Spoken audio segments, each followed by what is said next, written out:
नमस्कार, मैं हूं सुरेश चौहान के और आप देख रहे हैं संघ गाथा। 1925 में डॉक्टर केशव बलिराम हेडगेवार ने नागपुर में मोहितेवाड़ा के मैदान में जो बीज बोया वह धीरे धीरे अंकुरित होने लगा। एक साधारण सी शाखा, कुछ बालक, कुछ युवा, साधारण सा खेल और व्यायाम, पर उस खेल में छिपा था अनुशासन, उस व्यायाम में छिपा था संगठन, उस अनुशासन और संगठन में छिपा था राष्ट्र के पुनर्जागरण का महासंकल्प।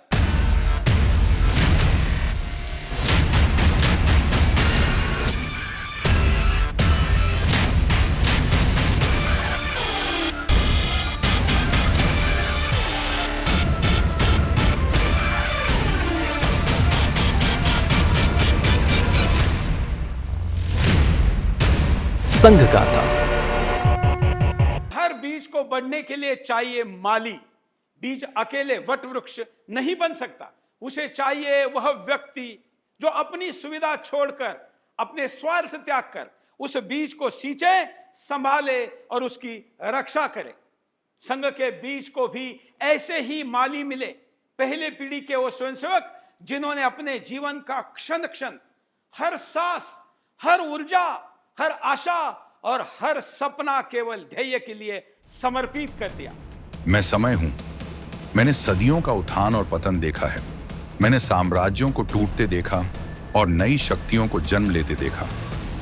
मैंने उस युग को भी देखा जब भारत हजारों टुकड़ों में बंटा पड़ा था, गुलामी की जंजीरों में जकड़ा हुआ, स्वाभिमान की लौ बुझी हुई।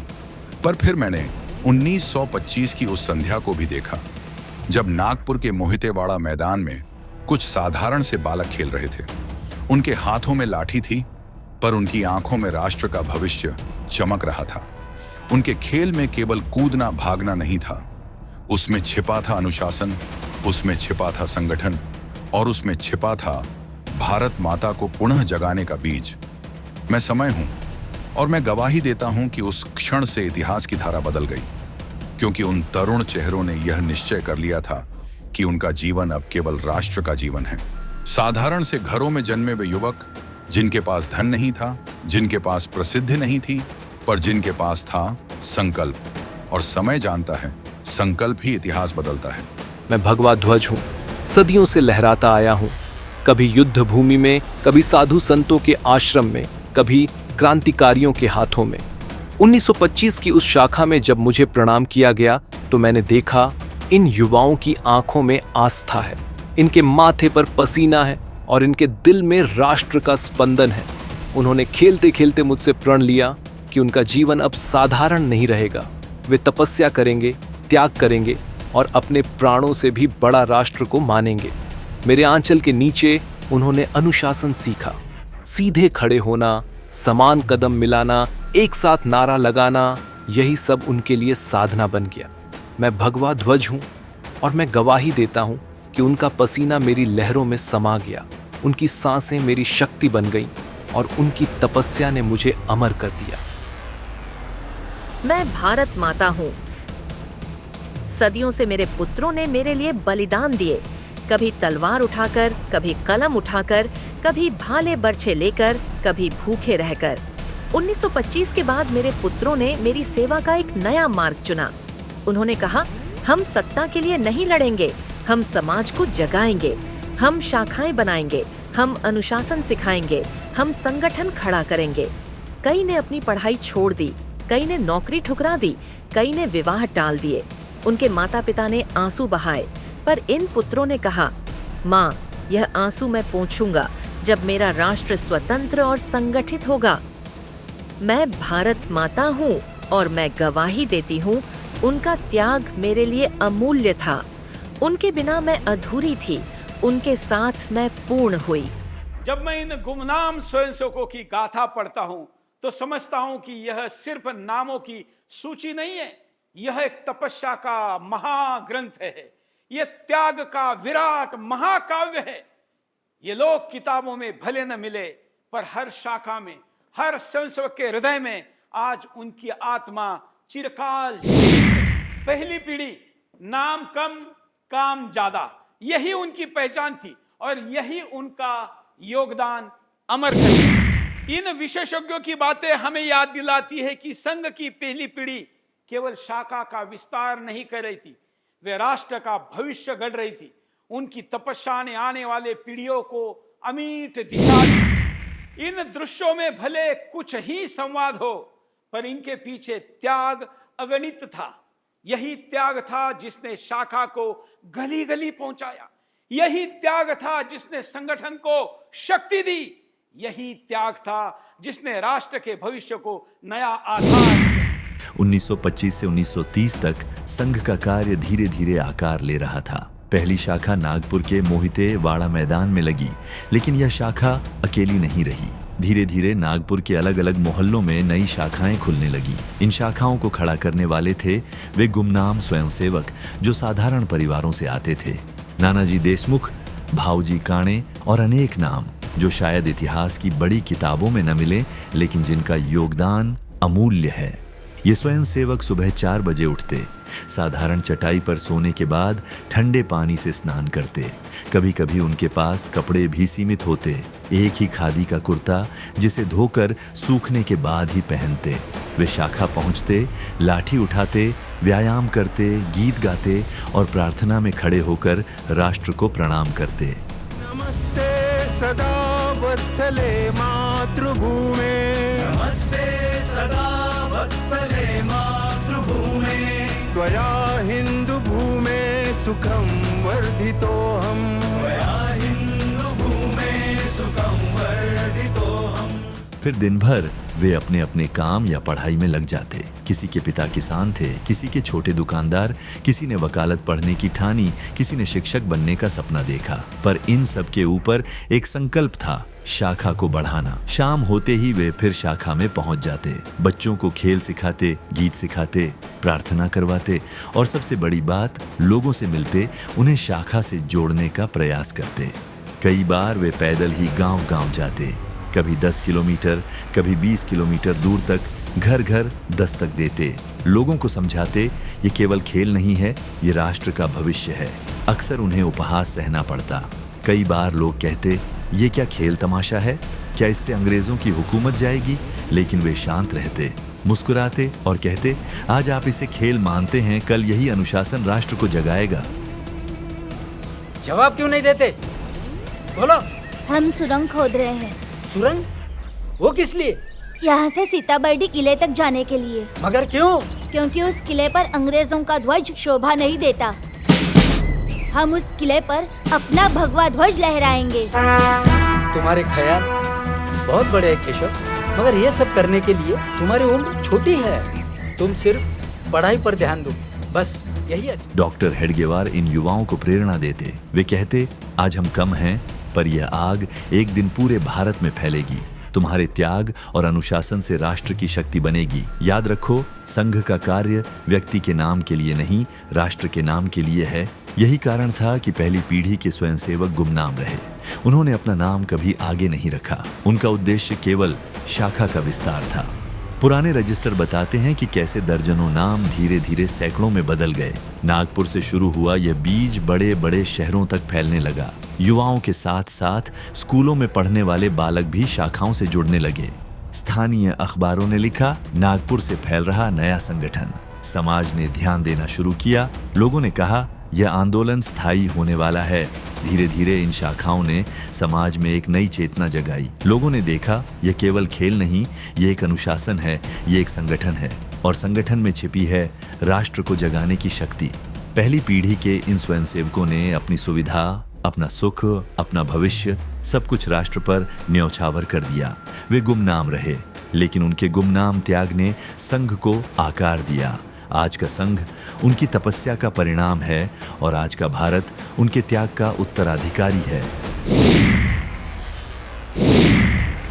राष्ट्रीय स्वयंसेवक संघ की स्थापना के पीछे की सोच क्या थी? उनका ये विचार था कि देश पराधीनता से तो मुक्त होना चाहिए, अर्जेंट कॉल है, लेकिन पराधीनता में पुनः न जाए इसकी व्यवस्था करना भी ज़रूरी है। और इसलिए वो सोचते थे कि केवल रोज़मर्रा की राजनीति में ये संभव नहीं है कि, और इसीलिए शुद्ध अंतःकरण के जो राष्ट्र के प्रति समर्पित हो, जिनका खुद का जीवन चरित्रवान और अनुशासित हो और वो सक्रिय होकर समाज में लगातार काम कर सकते हैं, जिनकी संगठन कुशलता भी हो, ताकि वो पूरे समाज को साथ में लेकर काम कर सके। तो ऐसे लोगों को तैयार करने की एक श्रृंखला देश में आवश्यक थी, और इसी के लिए उन्होंने ये अलग से राष्ट्रीय स्वयंसेवक संघ का कार्य प्रारंभ किया। संघ के प्रचारकों के लिए सबसे बड़ी साधना क्या है? जो एक ह्यूमन सर्च सारी दुनिया में चलता है और दुनिया बाहर का देखकर रुक गई, जो दिखता है उसके आगे कुछ नहीं है, माइक्रोस्कोप लगाओ तो ज्यादा दिखता है, उसके परे कुछ नहीं है, ऐसा सोच के दुनिया रुक गई। हम वहां रुके नहीं, हमने दृष्टि को अंदर कर लिया और अपने अंदर की सत्य को खोजा हमने, और उसने हमको बताया कि सर्वत्र एक ही है, दिखता अलग अलग है, सब एक है। और इसलिए अपना स्वाभाविक धर्म क्या है? समन्वय, संघर्ष नहीं। संघ ने समाज को मजबूत करने पर जोर क्यों दिया? ऐसा मूल जो कार्य पद्धति है कि मनुष्य का मनुष्य को आत्मीयता से जोड़ना है, शुद्ध सात्विक प्रेम से अपने कार्य का आधार है, इसमें कोई बदलाव नहीं है। और अगर संगठित होना है तो शुद्ध सात्विक चारित्र हुए बगैर हम अपने स्वार्थ को छोड़कर एकत्रित नहीं हो सकते। अगर स्वार्थ ही में डूबे रहे तो वो संगठन स्थायी नहीं हो सकता। तो इसलिए जब उसके घटक उस स्वार्थ से, व्यक्तिगत स्वार्थ से ऊपर उठने का रोज अभ्यास करते हैं, क्योंकि मनुष्य के लिए आसान नहीं है, उसका रोज अभ्यास करना पड़ता है। अगर किसी को साधना है, क्योंकि किसी को क्रिकेटर बनना है तो बचपन से साधना करनी पड़ती है, अच्छा व्यक्ति बनना है तो वो भी एक साधना है। तो इसलिए उन्होंने उस साधना को संघ के जीवन में डाला और उसके अनुसार हजारों करोड़ों स्वयंसेवक लगातार इसकी साधना करते हैं। तो ये यूं ही नहीं हुआ, एक लगातार साधना से हुआ है। और जब ऐसे लोग एकत्रित आते हैं तो उनका संगठन ये स्थिर रहता है। संघ ने समन्वय के बारे में कैसे सोचा? और बाकी सब जो होना है तैयारी के चलते, वो करने वाले स्वयंसेवक रहेंगे। संघ के नाते उसमें जाएगा नहीं। स्वयंसेवक बहुत है, संघ चलाने के लिए जो लगते हैं उनको छोड़ दिया तो भी बहुत सारे स्वयंसेवक है, वो सक्रिय हो जाए, समाज जीवन में जहां जिसकी आवश्यकता है वो करेंगे। ये तो सपने से भी ज्यादा दुष्प्राप्य बात लगती थी। स्वयंसेवक भी पूछते थे कैसे होगा, डॉक्टर साहब कहते थे होगा, संघ कुछ नहीं करेगा, सब कुछ होगा, और हो रहा है। अनेक क्षेत्रों में अपने स्वयंसेवक काम कर रहे हैं। वो जो विचार मिला है, जो संस्कार मिला है, उसके आधार पर उस क्षेत्र की आवश्यक है वहां पुनर्रचना करके आगे बढ़ रहे हैं। भारतीय मजदूर संघ में स्वयंसेवक काम करने के लिए गए, उन्होंने पूरी दुनिया के लिए लेबर फील्ड का एक नया दर्शन दिया है। डॉक्टर साहब ने स्वयं सेवकों को बल कैसे दिया? ऐसा है कि संघ का एक मूल जो दृष्टिकोण है कि ये समाज में एक संगठन नहीं है कि जिसे संगठन को बड़ा करके अपने इतिहास लिखना हो। तो डॉक्टर जी की दृष्टि तो ये थी कि मुझे जल्दी से जल्दी समाज को मजबूत करना है ताकि स्वयं समाज ही सक्षम और स्वावलंबी बन जाए, उसकी अपनी व्यवस्थाएं खुद सक्रिय हो जाए, मजबूत हो जाए।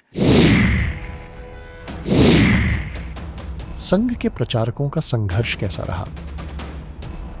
हमारे प्रचारक थे, संघ कार्य के लिए निकले, कोई प्रचारक की शब्द नहीं था, लेकिन अंदर एक चिंगारी जग गई, निकल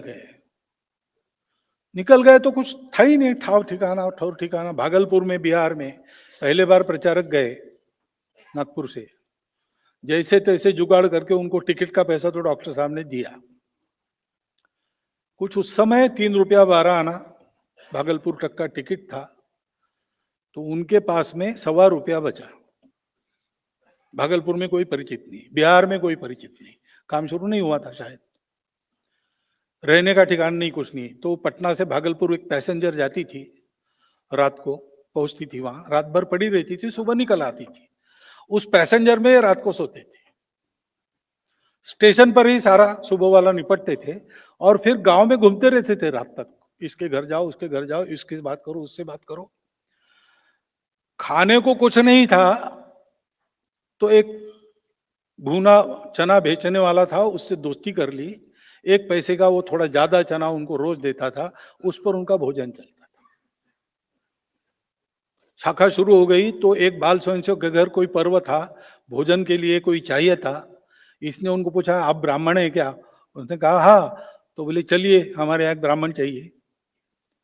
तो इसलिए उसके घर गए। उसके माताजी को पता चला कि ये एमकॉम है और सब छोड़कर हिंदू समाज को संगठित देश के लिए आया है।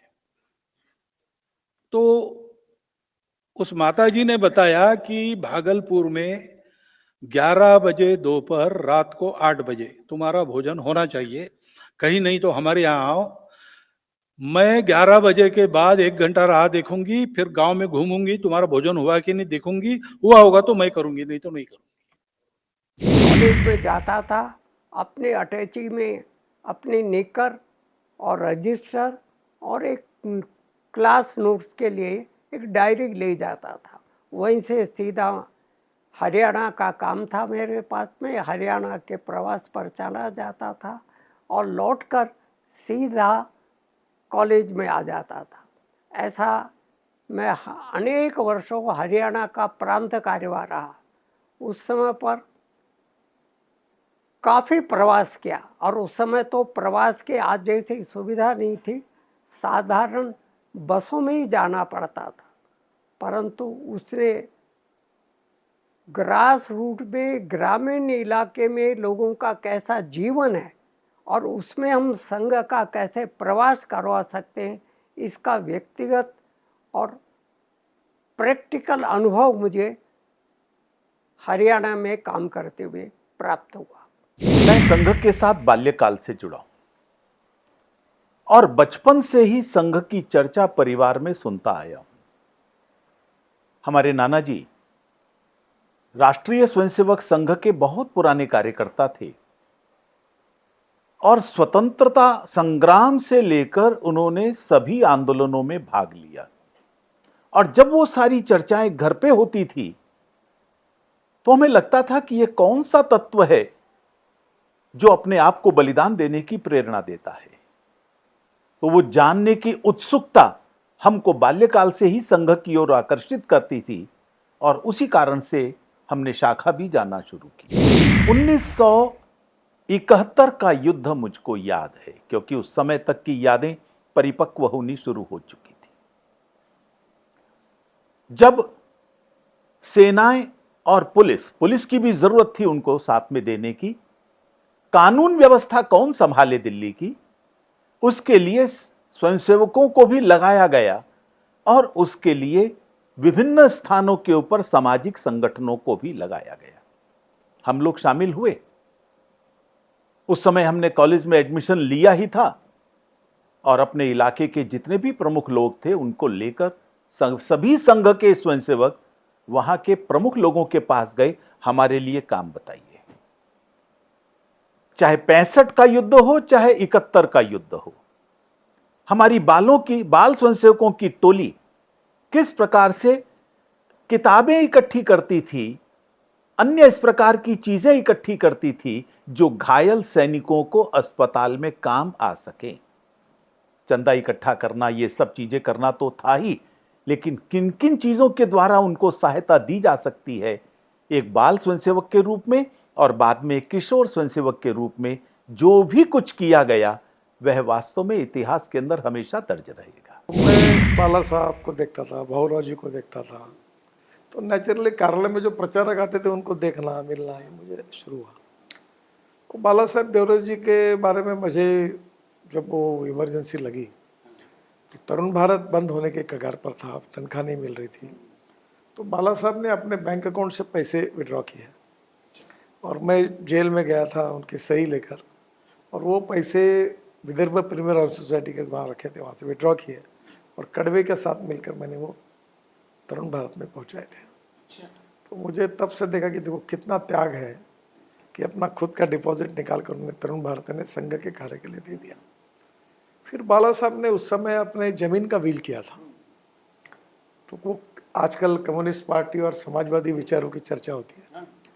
बाला साहब देवरस और भाऊराव देवरस ने अपनी ज़मीन में जो काम करने वाला जो ये था, ईयरली काम करता था, अपने ज़मीन के हिस्से में उसको ज़मीन दे दी, खुद की ज़मीन दे दी। ये अमगांव के पास बालाघाट जिले में उनकी ज़मीन थी। वो ज़मीन उन्होंने उसको दे दी जो खेती पे काम करता था। तो मैंने देखा कि संवेदनशीलता गरीबों के प्रति कि एक जो व्यक्ति अपने खेत पे काम कर रहा है उसको अपने प्रॉपर्टी का हिस्सा दे देना, ये बाला साहब का और भाऊराव जी का बड़प्पन मैंने देखा। घटना आपको बताऊंगा। कमांडर का फोन आया कि कुछ ट्रेन्स आ रही हैं जिसमें घायल जवान हैं, उनको इलाज के लिए बहुत सारा खून चाहिए, आप कुछ दे सकेंगे? दिल्ली के प्रचारक थे सोहन सिंह जी, उन्होंने कहा कमांडर क्या पूछ रहे हो, कुछ का क्या मतलब है, कितना चाहिए बताओ देंगे। कमांडर हैरान रह गया, संख्या बहुत बड़ी थी। सोहन सिंह जी ने कहा ये 12 पॉइंट्स नोट करो, सवेरे यहाँ पे ट्रक्स भेज देना, स्वयंसेवक ट्रकों में होकर के आएंगे, खून देंगे। इकट्ठा हुए, इतनी बड़ी संख्या में इकट्ठा हो गए कि दिल्ली के ब्लड बैंक्स में उतना खून लेने की क्षमता नहीं थी। तो अधिकारियों ने स्वयंसेवकों से कहा आप बाद में दीजिएगा, हम शुरू करते हैं। स्वयंसेवकों ने कहा आपको बहुत काम करना है, आप जाइए, हम शुरू करते हैं। इस ऊहापोह में से रास्ता निकाल करके केवल एक रात्रि के समय में बड़ी मात्रा में खून दे सकना, ऐसा मुझे स्मरण है। 1965 का भी मुझे एक स्मरण है, और वो स्मरण ऐसा है कि दिल्ली के रीजनल कमांडेंट ने कहा कि हमको ट्रैफिक पुलिस को दूसरे कामों में लगाने की जरूरत है, क्या आप दिल्ली का ट्रैफिक संभाल सकते? संघ ने कहा संभालेंगे, क्या दिक्कत है? और लोगों ने अगले दिन चौराहे पर देखा, पूर्ण गणवेश पहन करके, एक पुलिस वाला नहीं, संघ का वेश पहन करके चौराहे पर जो खड़ा है वो तो हमारे यहाँ के कॉलेज का प्रिंसिपल है, ये कॉलेज में पढ़ाता है, ये तीसरा आदमी ये डॉक्टर है, वकील है। जितने दिन की आवश्यकता थी उतने दिन ये लोग बाकी सब काम बंद करके, प्रतिष्ठा का काम है कि नहीं इसकी चिंता नहीं, देश का काम है, इसलिए उन्होंने किया। पड़ोस का श्यामू डाकखाने में नौकरी कर रहा है, तेरे चचेरे भाई को भी रेलवे में जगह मिल गई है, तू क्यों सुबह शाम इस शाखा में समय गवाता है? भविष्य कैसे बनेगा? माँ, नौकरी मुझे रोटी दे सकती है, पर यह शाखा मुझे जीवन का उद्देश्य देती है। मैं केवल अपना घर नहीं, पूरे राष्ट्र का घर संभालना चाहता हूं। अरे ये क्या तमाशा है? लाठी लेकर घूमते हो, नारे लगाते हो, क्या इससे अंग्रेज भाग जाएंगे? आज यह आपको खेल लगता है, लेकिन कल यही अनुशासन राष्ट्र की रीढ़ बनेगा। आज हम लाठी से खेल रहे हैं, कल हम संगठन से इतिहास बदलेंगे। तू पढ़ा लिखा है, अच्छी नौकरी कर सकता है, फिर क्यों इस शाखा में समय बर्बाद कर रहा है? नौकरी से मैं अपने घर को संभाल सकता हूं, लेकिन शाखा से मैं पूरे राष्ट्र को संभाल रहा हूं। नौकरी से मैं धन कमा सकता हूं, लेकिन शाखा से मैं राष्ट्र का भविष्य गढ़ रहा हूं।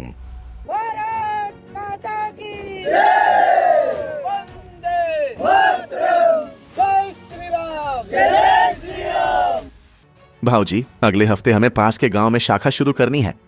हाँ, वहां 2 युवक तैयार हैं, हम उनके साथ रहेंगे ताकि शाखा टिक सके। शाखा, हर गली में शाखा, तभी राष्ट्र संगठित होगा।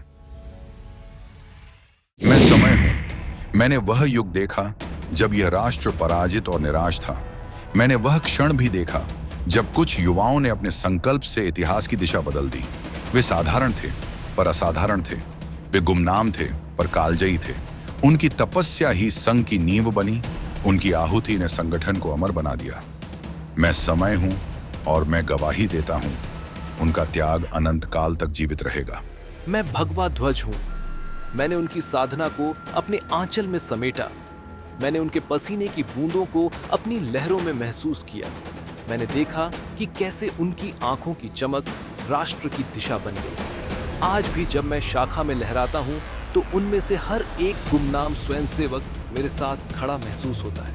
उनकी आत्मा आज भी मेरी छाया में जीवित है। मैं भारत माता हूँ। मेरे लिए वे पुत्र सच्चे थे। उन्होंने मेरे लिए नौकरी छोड़ी, सुख छोड़ा, परिवार छोड़ा।